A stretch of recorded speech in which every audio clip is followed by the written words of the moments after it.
Hello there. So this is section 4.1, video number 1.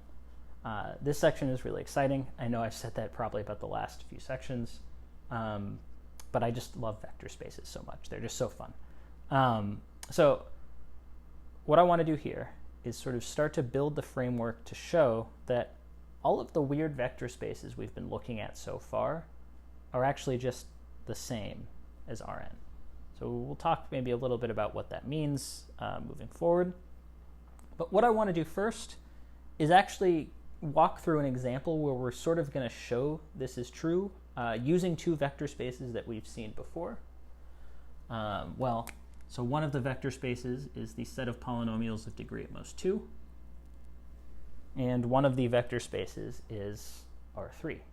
And so what we're going to do is we're going to find some association of polynomials in R3, or polynomials in P2, and vectors of length 3 that will show basically that the two vector spaces, when we define this association or this map or this linear transformation, that in fact these two vectors sort of are the same in how they work under the vector operations.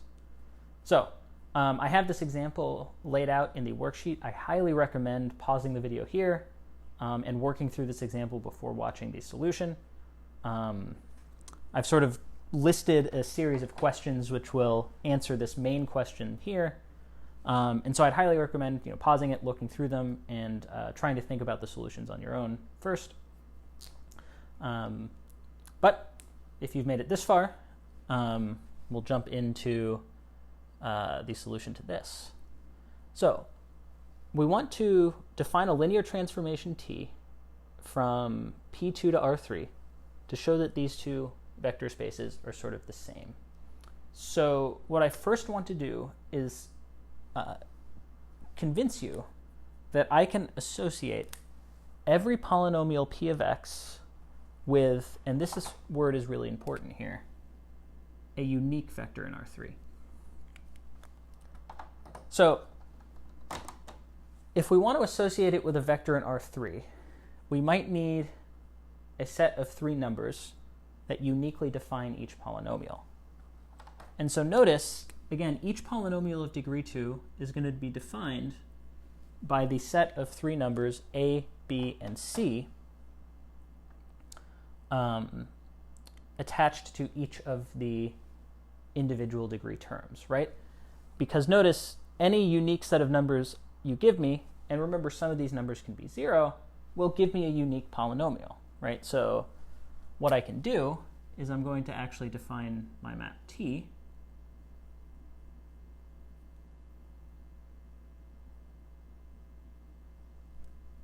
to send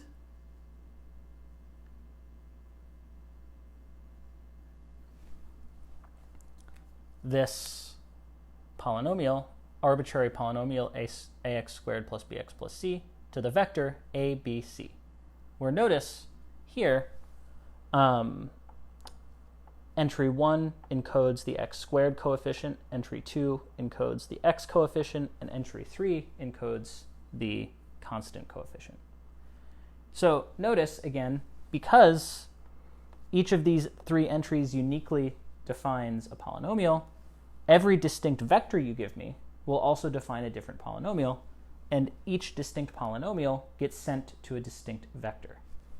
So what we've actually shown, we've argued that T is both one-to-one and onto, right? Because on this end, right, every distinct polynomial gets sent to a distinct vector, but every vector in R3 you can find actually gives me, there's some polynomial for every vector you can find, right? So T is one-to-one, meaning each of these polynomials or each of these vectors is unique.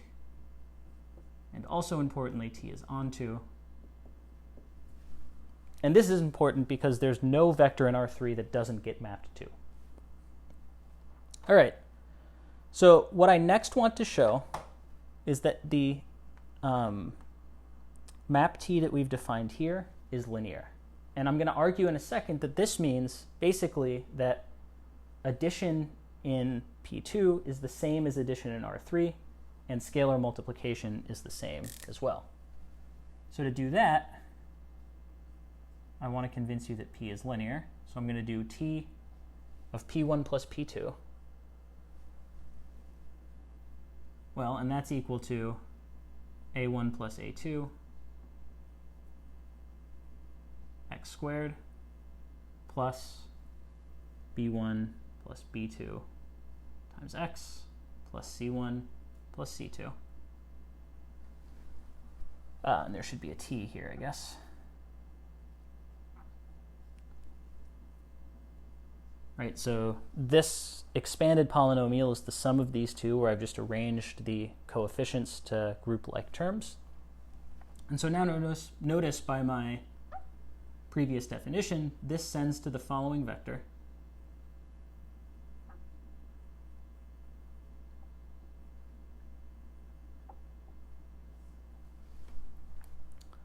Okay. Well, this means, by the definition of vector addition, notice I can split this vector up as the sum of the following two vectors.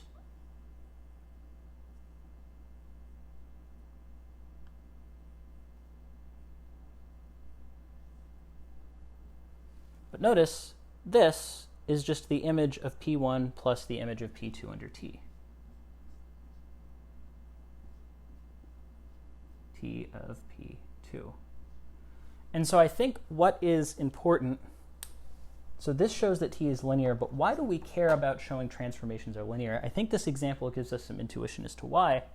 Notice that here, this is the polynomials that is the sum of these two polynomials.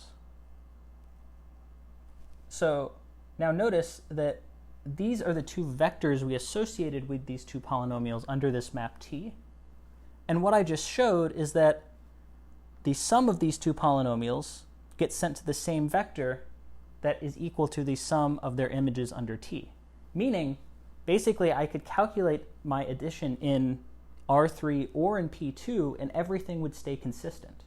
And so that's why we care so much about a transformation being linear, is because basically what we're showing is that, well, first, I can associate one vector in R3 with exactly one vector in P2.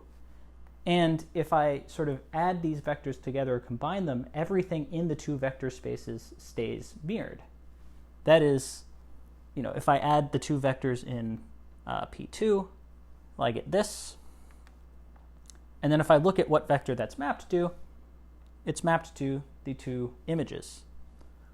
So in that way, addition basically works the same in each of the two spaces.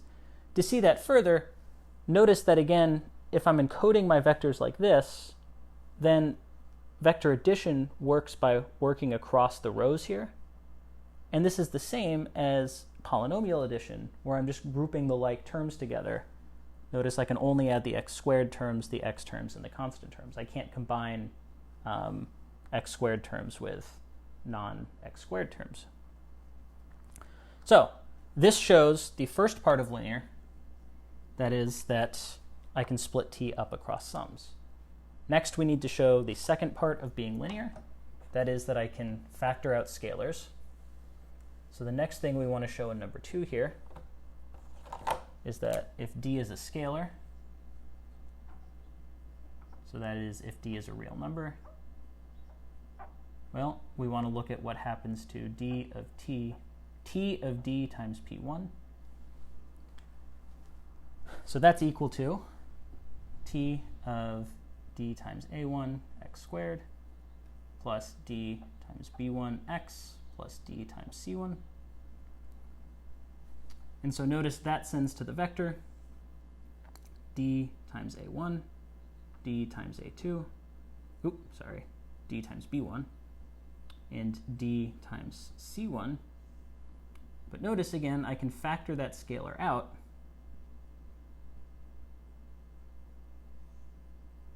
And this is just equal to D times P1. And so much in the same way that scalar, or that vector addition works the same in both, scalar multiplication works the same in both. That is, if I multiplied a scalar in one space and then did the map, it would be the same as if I did the map, then multiplied the scalar. So basically, whenever I do my vector operations, they're mirroring each other this whole way. And so in that way, these two sets sort of are the same. So notice that I've got a linear transformation that is one-to-one and onto, meaning that I can associate one vector in each space with exactly one vector in each space. The operations work the same. That is, if I perform the same operations on both sides, the vectors will follow each other.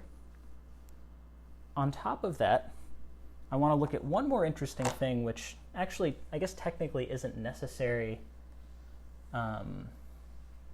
to finish proving this, but is another interesting quirk, which will also then give us some insight as to how we are going to move forward. So notice that the following set is a basis for P2. And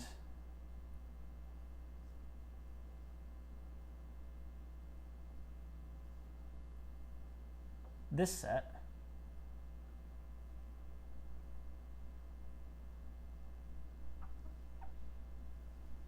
is a basis for R3.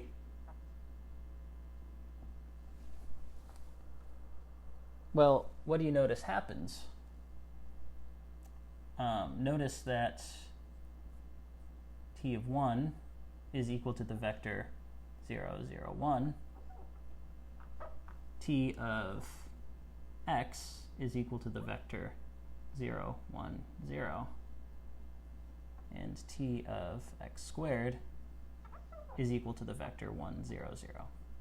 So notice that this basis maps to this basis. And essentially what we're doing by mapping ax squared plus bx plus c to the vector abc is keeping track of the coordinates needed in this basis to get any polynomial.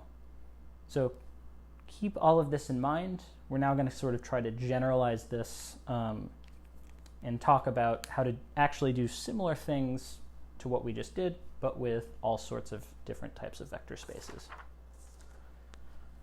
So I want to start off with a theorem that is going to sort of lay the foundation for how we're going to be able to do this. Because as we saw in the previous example, one thing we're going to need if we want to associate a vector space with Rn is some sort of map which can associate each vector with a unique vector in Rn, and this theorem will show us how to do it. So we're going to let B, which contains a set of n vectors, be a vector space. Nope, be a basis for a vector space, excuse me.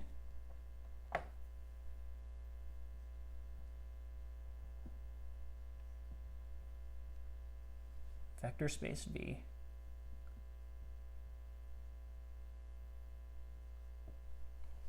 What we know is that for each vector in this vector space,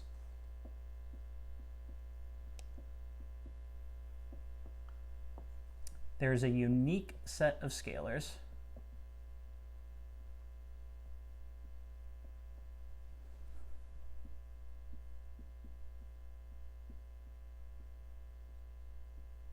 which we'll call C1 up through Cn, such that we can represent this vector x as the sum of the scalars times the basis vectors. So the proof to this is also very, I think, informative about kind of understanding why this is true. So much like the example, I've sort of listed out a set of 2.5 questions, I suppose. The third question I realized isn't really a question. That you can walk through to prove this. We're going to prove it by contradiction, which means that we're going to assume that we have a basis and that this isn't true. That is, that there isn't a unique representation. And we'll use it to show that, well, the thing we thought was a basis wasn't really a basis. So pause the video here. All right. So we're going to use contradiction.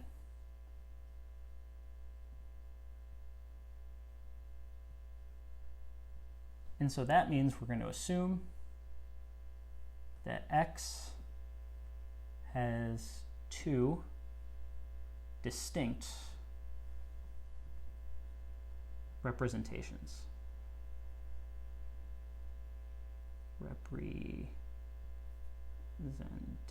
And what I mean by that is that there exists two distinct sets of scalars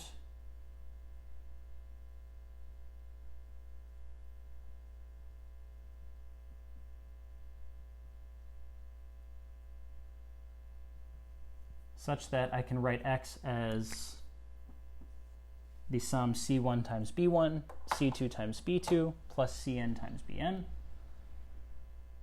and that I can write X as D1 times B1, plus D2 times B2, plus Dn times Bn. And so notice, this is sort of the opposite of what the theorem is saying, right? Because the main point of the theorem is that if I have a basis, then expressing X as the linear combination of vectors in this basis must be unique. And so what we're assuming here is that at least for one pair of these for these constants, that they're not the same. So notice some of these constants might be the same, but importantly, one pair of these constants somewhere in here is not the same. What we're going to do is we're going to subtract 1 minus 2. And so notice on the left side, if I do that, I get x minus x, which is equal to the 0 vector. On the right side, if I sort of arrange like terms,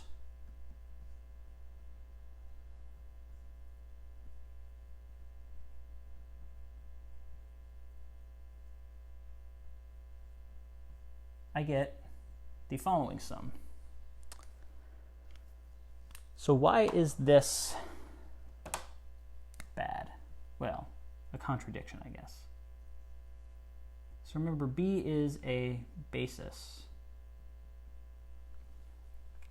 That means two things. Certainly, the span of B is equal to V. That's not what we're trying to contradict, right? We haven't assumed that X cannot be written as a linear combination of these vectors. The other thing we assumed, however, is that the sets of vectors, B1 through Bn, is linearly independent. What have we just found? We found a linear dependence relation between the set of vectors in B, right? Because remember, there is some coefficient in all of these coefficients, right? So for some I somewhere in this sum, that is non-zero. Well, that means that these vectors are linearly dependent. But that's impossible because I've assumed they're a basis. And so as you can see, if I start off by assuming this is a basis, then this must be a contradiction, which means I can't have that. And so we prove the theorem. And so usually we'll write the sort of arrows pointing at each other to indicate contradiction, and then box to say we've proved this theorem. So what does this mean? And so this is what's going to be so big.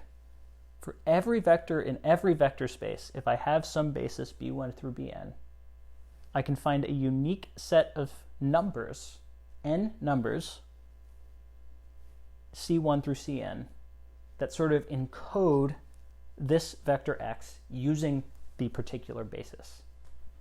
And this is sort of going to be key to how we define our relation from a vector space to Rn. And so this allows us to now define the following definition. So we'll again let B be a basis for a vector space V.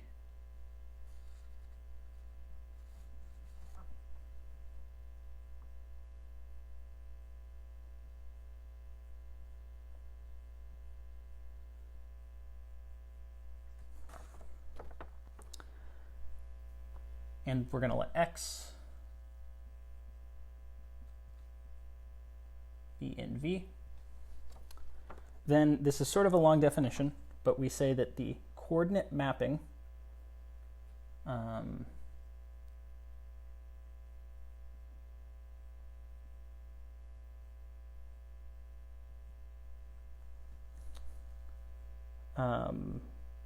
which maps X to, or sorry, the coordinates, excuse me, skipping a little ahead, the coordinates of X relative to B, and so that's the whole definition. The coordinates of X relative to B are these scalars, and actually we can now say are the unique scalars C1 through Cn, such that X is equal to C1 times B1 plus Cn times Bn. So we can associate n real numbers with a vector X, and notice this set of ordered real numbers is a unique association with this vector X. So what this means is we can define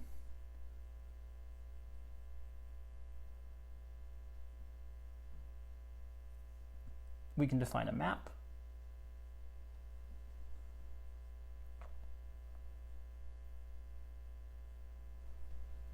from V to Rn called the coordinate map